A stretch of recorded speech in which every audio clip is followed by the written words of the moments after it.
The year was 2157. Earth had changed a lot. People lived on Mars, Europa, and Titan now. Ships went far into space looking for new places and maybe new life. The exploration ship Horizon moved slowly through the Tau Ceti star system. Commander, Lisa Wright sat in her chair on the bridge. She watched the stars on the big screen in front of her. "Commander, I'm picking up something strange," said Officer Megan Young.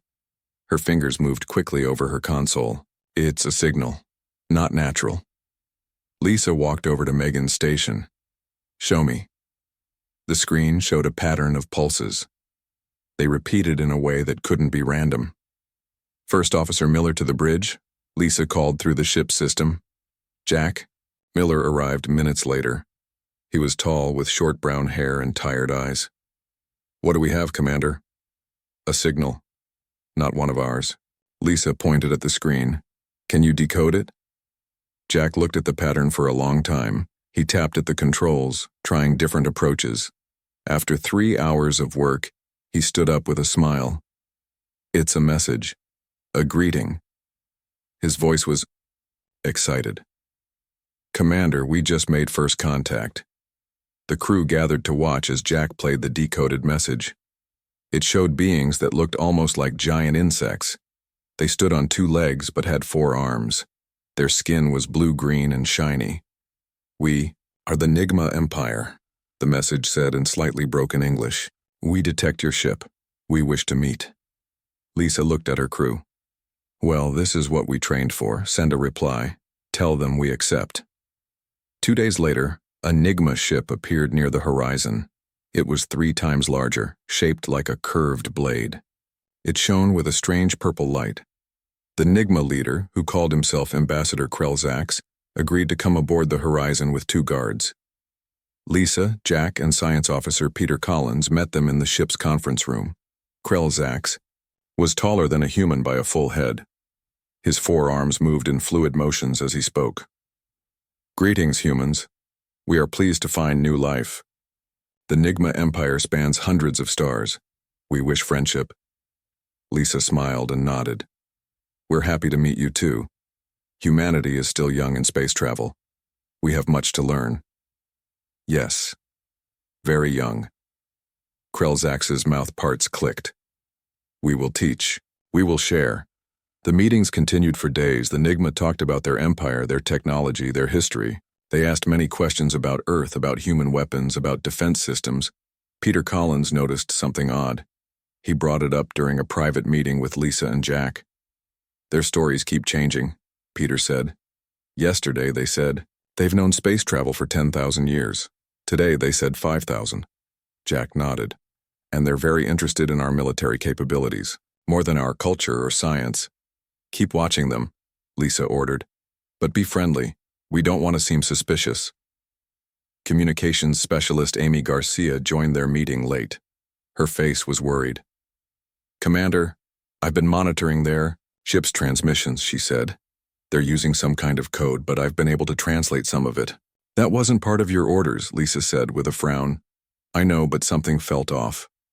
Amy placed a tablet on the table. "They're scanning our ship, every detail, and they're sending it all back to their empire." Jack looked at the partial translations. "These aren't friendly scans, they're looking for weaknesses." "There's more," Amy said. "I found references to something called Standard Conquest Procedure, and our ship is listed as pre-assessment target." The room went quiet. Lisa stared at the report. "So this isn't a friendly first contact?" "It seems not," Peter agreed. "They're sizing us up." Lisa stood and walked to the window. The NIGMA ship floated in the darkness, beautiful, but now threatening. "We need to warn Earth," she said. "But we also need to keep the NIGMA thinking we're clueless. If they realize we're onto them, they might attack immediately." Jack leaned forward. "We could send a coded message in our regular report. Something that wouldn't alert the NIGMA if they intercept it." Lisa nodded. "Do it. Meanwhile, we keep playing nice." The next day, Ambassador Krelzax requested a tour of the Horizon's engine room. Lisa agreed, but had security subtly increased. "Your propulsion is primitive," Krelzax said. his upper arms waving dismissively.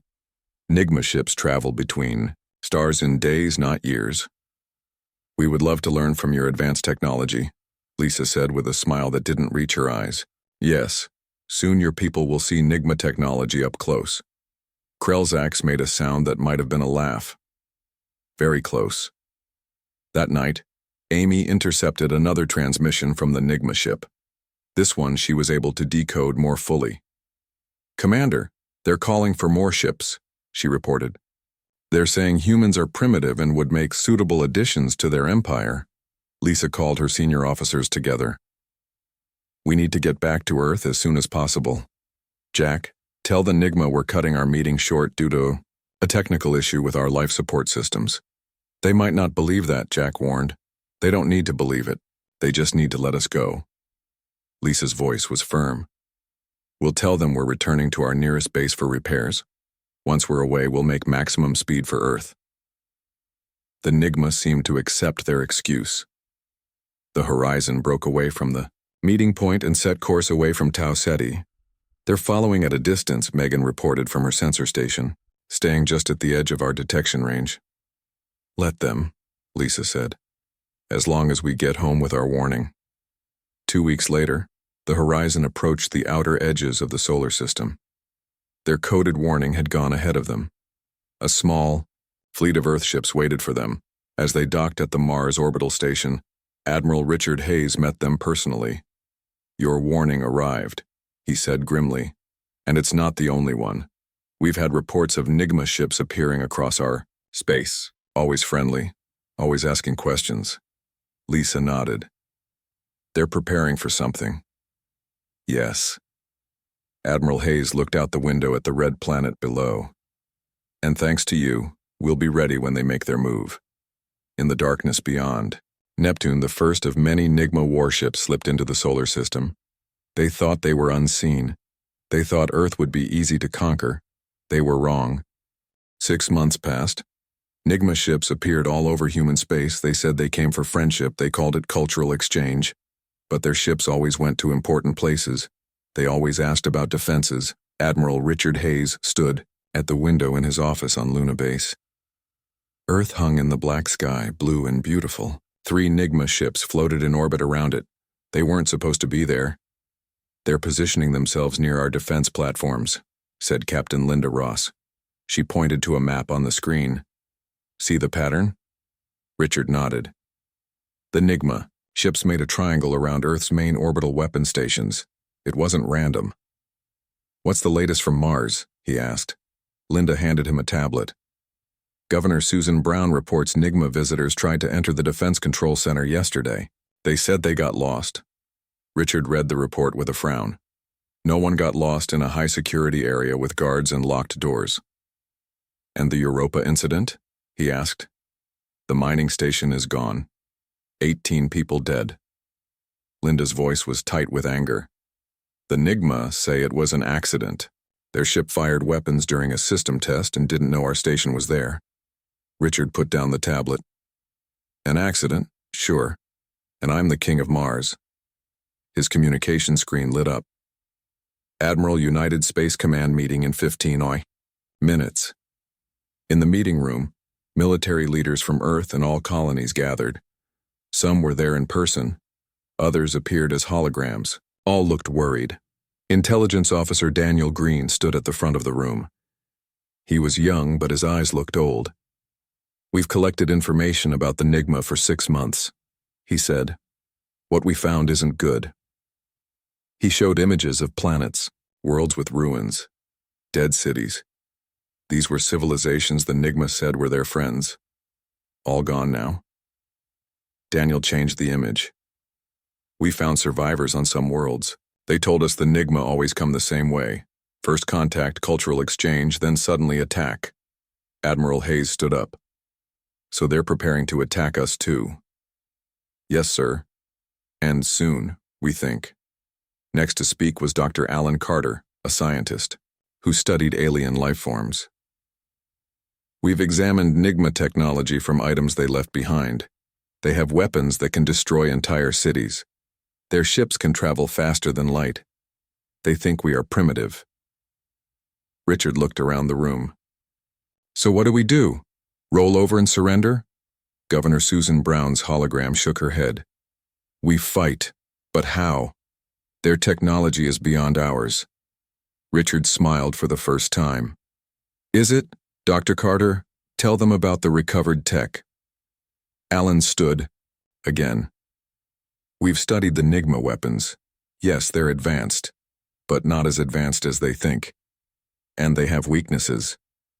The room was silent as Alan explained the flaws in NIGMA shields, how their weapons used energy in ways that could be disrupted. We can fight them, he finished. It won't be easy, but we can. After the meeting, Admiral Hayes sent a message to the NIGMA ships. It was simple and clear. The people of Earth have observed NIGMA actions in our space. You have positioned warships near our planets. You have entered restricted areas. You have destroyed human property and killed human citizens. These are not the actions of friends. You will remove your ships from human space immediately. This is our only warning. The NIGMA commander, General Vraxel, sent a reply quickly. His insect-like face filled the screen in Richard's office. Humans are amusing. You think you can give orders to the NIGMA Empire? We have conquered 1,000 worlds. Your technology is primitive. Your weapons are toys. We were going to offer you a place in our empire as servants. Now you will be slaves. You have 1 day to surrender. The screen went dark. Richard looked at his officers. Well, they've made their choice, he said quietly. Activate Operation Firewall. All across the solar system, hidden defense systems came to life. On Luna Base, weapons specialist Frank Howard entered a code into a computer. Satellites that the NIGMA thought were for communication suddenly revealed hidden weapons. On Mars, Governor Susan Brown evacuated civilians to underground shelters. In orbit around Jupiter, Commander Eric Santos prepared a fleet of ships the NIGMA didn't know existed. The NIGMA attacked at dawn Earth time. Their ships fired strange purple beams at Earth's orbital defenses. Some stations exploded, but others fired back with weapons the NIGMA had never seen before. In his command ship, General Vraxel watched in surprise as his first attack failed. Impossible.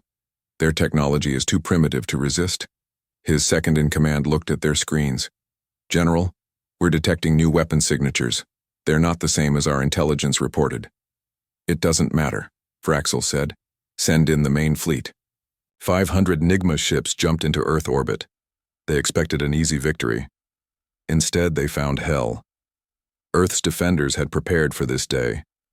Frank Howard's hidden satellites fired quantum disruption beams that cut through NIGMA shields.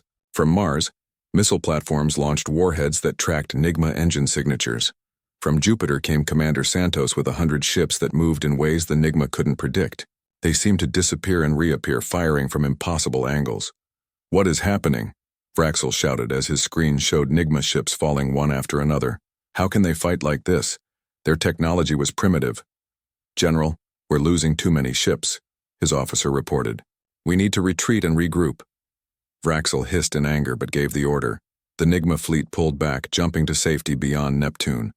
On Luna Base, Admiral Hayes watched them go. They'll be back, he said to his officers, and with more ships. But now they know we're not easy prey. Captain Linda Ross nodded. Should we pursue them? Not yet. Richard's face was serious. Let's see what Dr. Maria Lopez has found. She's been analyzing their attack patterns. In her lab on Titan, Dr. Lopez was already sending her report. The NIGMA were strong, but they had weaknesses. Their ships couldn't maneuver well at close range. Their weapons took 12 seconds to recharge after firing. Their communications could be jammed. We can beat them, Richard told his commanders as they prepared for the next battle. They think they're gods among the stars. It's time to show them they're not. In the darkness of space, the NIGMA fleet regrouped. General Vraxel sent an urgent message to the NIGMA homeworld. Humans more dangerous than expected. Send reinforcements. He didn't know the humans were listening. He didn't know they had already begun their counterattack. The NIGMA didn't understand what had happened. How could humans fight back so well? Humans were supposed to be weak. Their ships were supposed to be slow and simple. Their weapons were supposed to be primitive. What the NIGMA didn't know was that humans had prepared for this day for a very long time. Deep under the Pacific Ocean on Earth was a secret place. It was built inside a mountain beneath the water. Only a few people knew it existed. Its name was Project Sunrise, and it was humanity's greatest secret. Inside this underwater mountain, Project Director Karen Johnson walked down a long hallway. She was tall with short gray hair and eyes that had seen too many wars. 20 of Earth's top military leaders followed her. Some looked nervous, some looked excited. All were silent. Karen stopped at a large metal door and pressed her hand against a scanner. The door opened with a soft hiss. "Welcome to the future of warfare," she said, as they entered a vast room filled with strange machines and busy scientists. Chief Engineer John Murphy met them. He was shorter than Karen, with wrinkled skin and strong hands that had built impossible things. "Is it true?" asked General William Patterson of the Space Force. "You have weapons that can beat the NIGMA?" John nodded. Not just weapons, a whole new kind of science. He led them to a clear container where a small device floated in the air. It didn't touch the sides of the container, it glowed with blue light. "This is the Void Cascade device," John explained. "For 50 years, we've known that alien contact might happen, and it might not be friendly, so we prepared." "But the NIGMA, technology is so advanced," said one admiral. Karen smiled. "Is it? Or do they just use the same old science in bigger ways? We chose a different path. We explored physics that most scientists thought impossible." John pointed to the floating device. "The NIGMA use standard energy weapons, plasma, lasers, particle beams. They just make them bigger and stronger than ours. But the Void Cascade works differently. It doesn't attack matter. It attacks the space between matter." The military leaders looked confused. "Think of it this way," Karen said. "If you want to destroy a building, you can use a bigger bomb. That's what the NIGMA do. Or you can change how gravity works just around that building. Make it pull sideways instead of down. That's what we do." "And it works?" asked General Patterson. "It worked pretty well in our first battle," John said, with a smile. "But that was just the beginning. We've only activated our smallest defenses so far." Karen led them to another room where a wall-sized screen showed the solar system. Small dots of light showed where defense systems were hidden. "Operation Firewall was just Phase 1, she explained.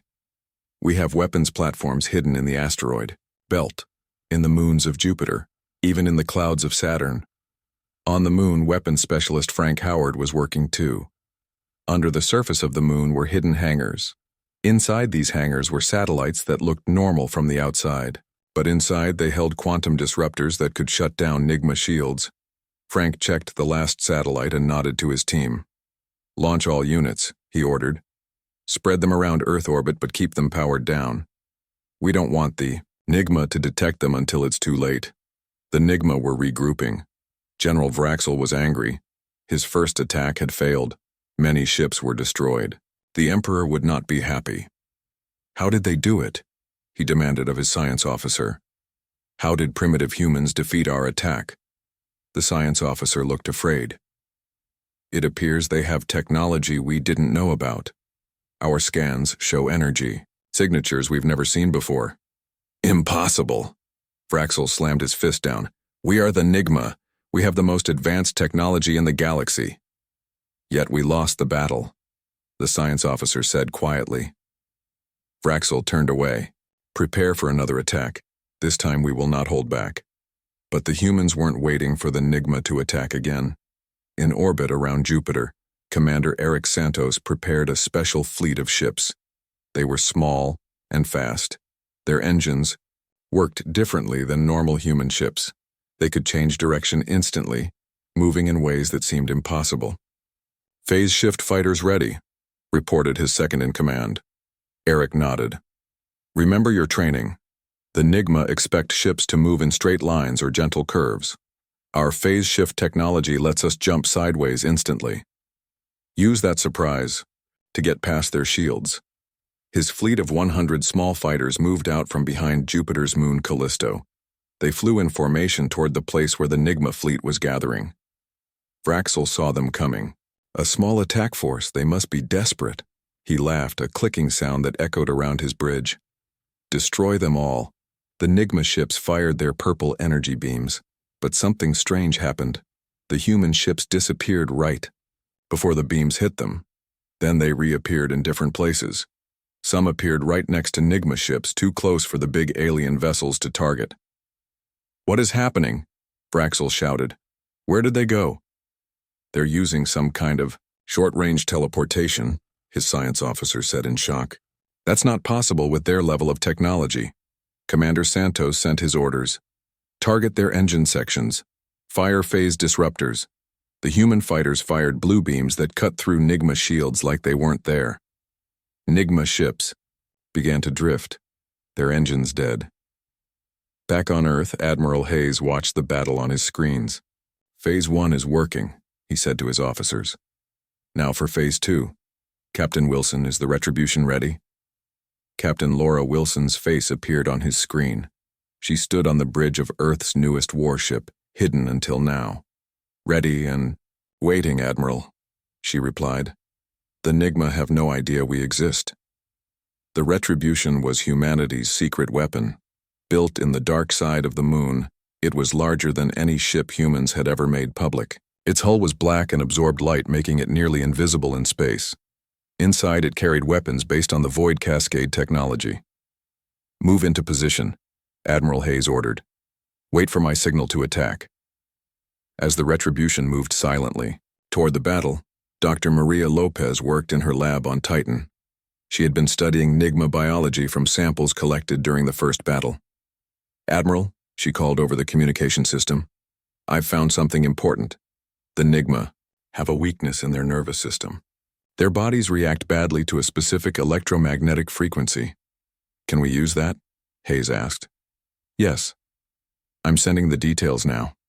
If we broadcast this frequency near them, it will disrupt their ability to think clearly. They won't be able to fight properly. Hayes smiled. Perfect. Send the frequency to all ships. We'll use it in our next attack. The NIGMA thought they knew all about humans. They thought humans were simple and weak. They were wrong. Humans had been preparing for this fight for generations. And now the NIGMA were about to learn just how wrong they had been. The NIGMA fleet pulled back after their second defeat. General Vraxel could not understand what was happening. His ships were damaged. His crews were confused. Nothing made sense. How can humans have such technology? He asked his officers. Our report said they were 100 years behind us. No one could answer him. The truth was simple but hard for the NIGMA to accept. Humans had lied. They had hidden their best technology. They had prepared for war while talking about peace. On Earth, Admiral Hayes called a war council. Leaders from all human colonies met in a secure room deep under the Atlantic Ocean. The NIGMA are retreating to regroup, he told them. Now is the time to strike back. Dr. Maria Lopez stood up. She showed images of the recent battles. We've analyzed their tactics. The NIGMA always attack the same way. They rely on superior firepower and don't adapt well when surprised. Admiral Hayes nodded. They think in straight lines. We need to think in circles. He turned to Captain Laura Wilson. The retribution will lead our counterattack. We're not just going to defend ourselves anymore. We're going to push them out of our solar system. Laura stood tall in her black uniform. My ship and crew are ready, sir. The Void Cascade weapons are fully charged. Good. Hayes looked around the room. This isn't just about survival now. The NIGMA have attacked dozens of worlds before us.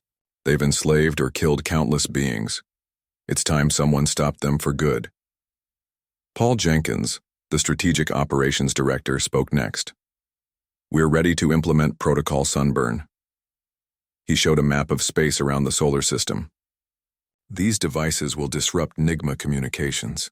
They won't be able to call for help or coordinate their attacks. The Council agreed on the plan. Humanity would not just defend, they would attack. The next day, Captain Laura Wilson stood on the bridge of the Retribution. Her ship moved silently through space, approaching the NIGMA fleet. Though the Retribution was huge, its special hull absorbed light and sensor scans. The NIGMA couldn't see it coming. All stations report ready. said her first officer. Laura nodded. Begin broadcast on the frequency Dr. Lopez discovered. From the Retribution, a signal went out. It wasn't a sound or a light. It was an electromagnetic pulse at a very specific frequency. When it reached the NIGMA ship, strange things began to happen. Inside the NIGMA vessels, the aliens began to struggle. They couldn't think clearly. Their forearms moved slowly. Their eyes couldn't focus. Some fell to the floor. "What is happening to us?" General Vraxel asked, his voice weak. "Are we poisoned?" His science officer tried to answer but couldn't form words properly. That's when the Retribution attacked. Laura gave the order, "Fire main void cascade cannon." From the front of the ship, a beam of blue-white energy shot out. It didn't hit the NIGMA ships directly. Instead, it hit the space between them. For a moment, nothing seemed to happen. Then reality itself seemed to bend. The space around the NIGMA ships twisted. Their shields failed. Their hulls cracked. "All fighters launch now," Laura ordered. From the Retribution, smaller ships flew out. They surrounded the confused NIGMA fleet, firing weapons that shut down NIGMA systems without destroying the ships completely. In the confusion, a special team led by Commander Gregory Taylor approached the NIGMA command ship.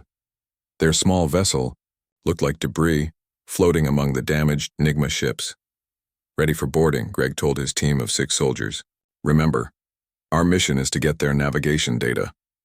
We need to know where all NIGMA worlds are located." They attached their ship to the hull of Vraxel's command vessel.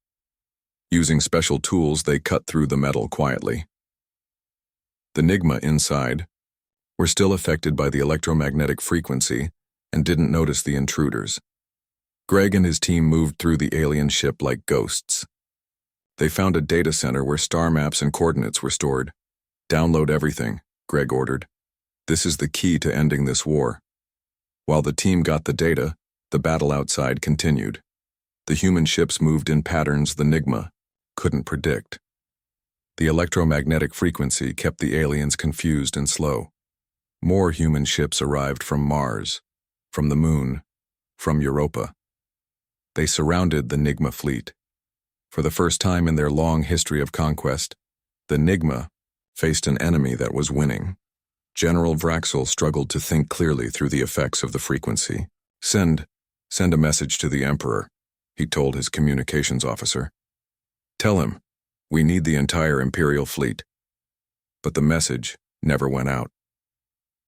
Paul Jenkins's protocol Sunburn was working.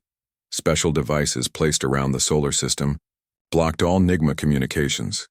They were alone and cut off from help. Greg and his team finished downloading the NIGMA data and escaped back to their ship.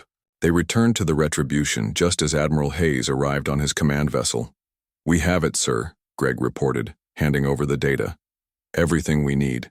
The location of every NIGMA world, colony, and outpost." Hayes looked at the star map with all the NIGMA locations marked. "This is it. This is how we end this threat forever." On the main battle screen, they watched as the remaining NIGMA ships were disabled. Not destroyed. Disabled. The humans took care to capture as many as possible intact. "The NIGMA Emperor needs to see this," Hayes said. "He needs to understand what happens when you attack humanity." As if in answer to his words, a transmission came in from deep space. It was from the NIGMA homeworld. The Emperor himself, Drazkor, appeared on the screen. He was larger than other NIGMA with golden patterns on his blue-green skin. "Humans," he said, his voice deep and clicking. "You have surprised us. But this small victory means nothing. The NIGMA Empire spans hundreds of worlds. We have millions of ships. Surrender now, and perhaps we will be merciful." Admiral Hayes looked at Captain Wilson. "Show him." Laura sent a transmission back to the Emperor. It showed the NIGMA fleet, once powerful, now floating helpless in space. It showed human ships with technology the NIGMA had never seen before. "This isn't a small victory," Hayes told the Emperor. "This is just the beginning. You should have listened to our warning." The Emperor's face showed no emotion. NIGMA faces couldn't, but his voice shook slightly. "Impossible. You are bluffing. Humans cannot have such power." We're not bluffing, Hayes replied.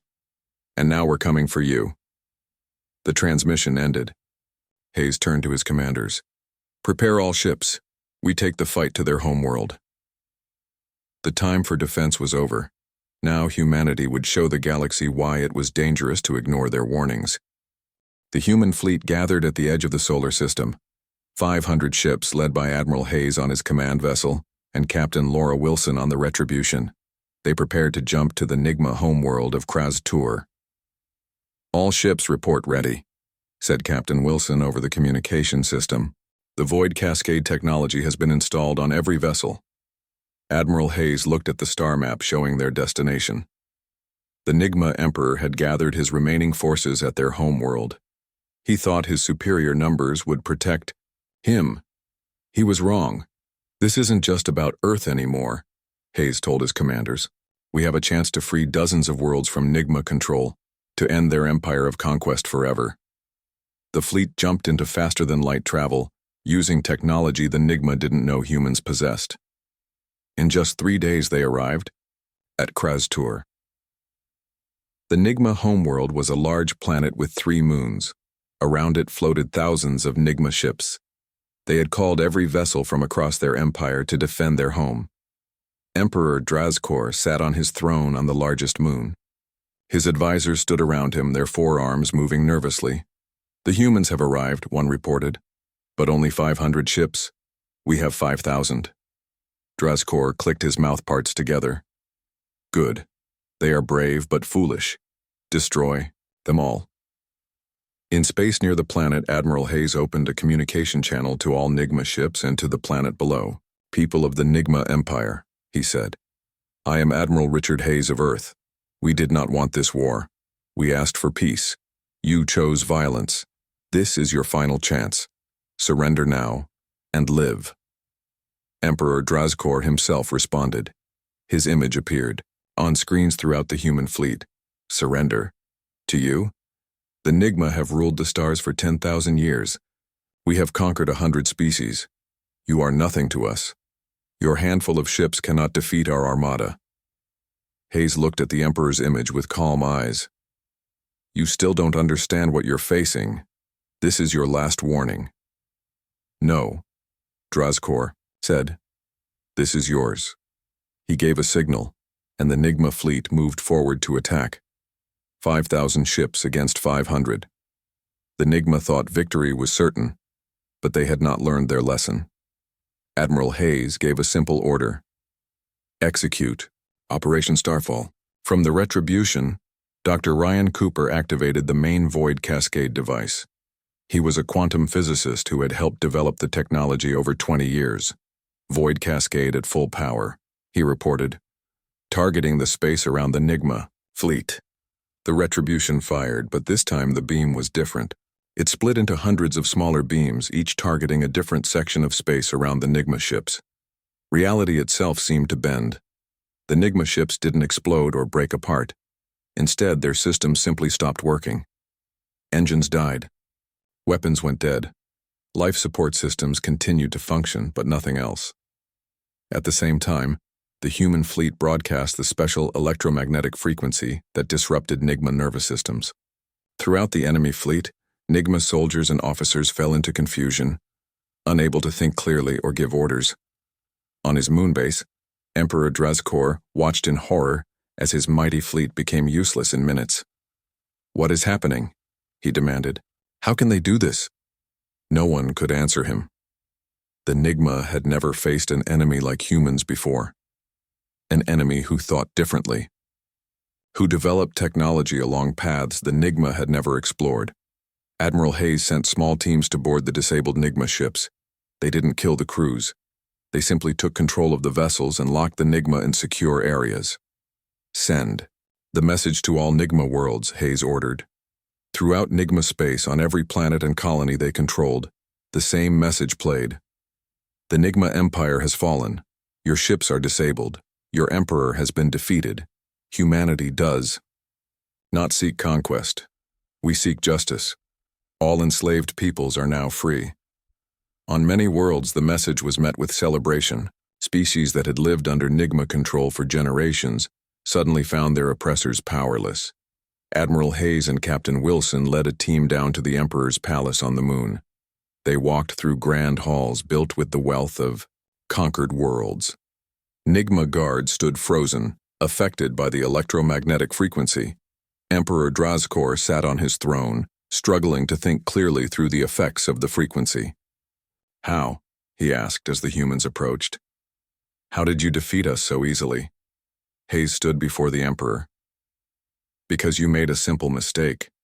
You thought technological advancement only moves in one direction, your direction. You never considered that other species might discover things you hadn't," Laura Wilson added. "And you never learned the most important lesson.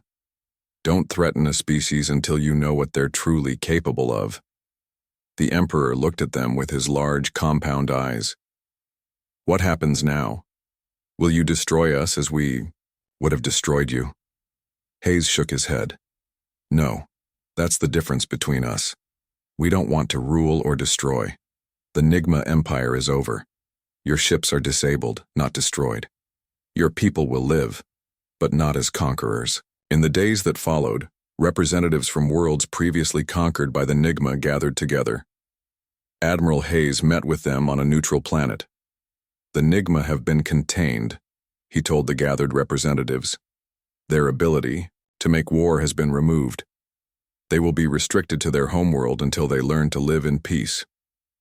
A tall being with purple skin asked, "And what of Earth? Will you take the NIGMA's place as rulers of these stars?" Hayes smiled and shook his head. "No, Earth has no interest in empire. We propose a new galactic concord. All worlds equal, all species free to develop in their own way." The representatives talked among themselves. Most nodded in agreement. One by one, they stepped forward to join the new alliance.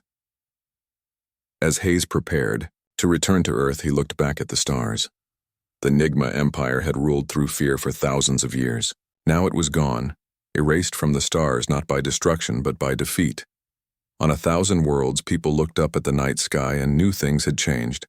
The stars were free again. And throughout the galaxy, a new saying spread among the stars.